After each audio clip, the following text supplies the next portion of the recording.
Car les habitants de Jérusalem et leurs chefs ont méconnu Jésus et en le condamnant, ils ont accompli les paroles des prophètes qui se lisent chaque sabbat. Acte 13, 27. Nous avons vu précédemment le contraste qui existait entre l'ancienne et la nouvelle dispensation. Il y aurait de nombreuses pertes si les choses devaient continuer selon l'ordre fixé autrefois. Et à contrario, il y aurait beaucoup à gagner en suivant les principes du nouvel ordre établi par le Saint-Esprit. Sans vouloir redire une nouvelle fois ce qui a fait l'objet de nos précédentes méditations, de nos précédents audios, nous pouvons affirmer qu'il est parfaitement clair dans le Nouveau Testament, et cela à partir du livre des Actes, que les croyants dans la nouvelle dispensation, la dispensation du Saint-Esprit, devaient être libérés de toute position figée et établie une fois pour toutes, hormis les faits fondamentaux de la foi. Même en ce qui concernait leur mentalité traditionnaliste et religieuse, à cause de tout l'enseignement qu'ils avaient reçu depuis leur plus tendre enfance, ils devaient sans cesse être ouverts au Seigneur, même pour ce qui pouvait paraître révolutionnaire.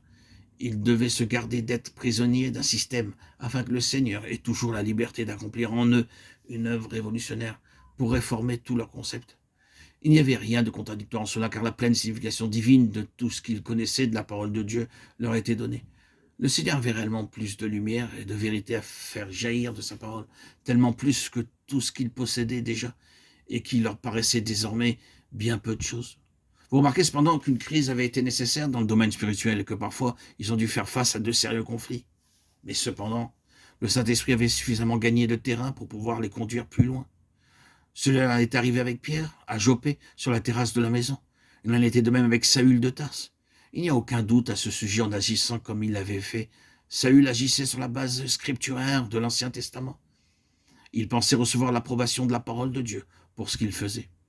C'est alors qu'il eut ce face-à-face céleste avec Jésus de Nazareth, alors qu'il se dirigeait vers Damas. Malgré sa capitulation à cet instant bien précis, et la connaissance qu'il avait reçue désormais de la seigneurie de Jésus, son grand problème était le suivant. Comment vais-je pouvoir concilier l'Ancien Testament avec tout cela?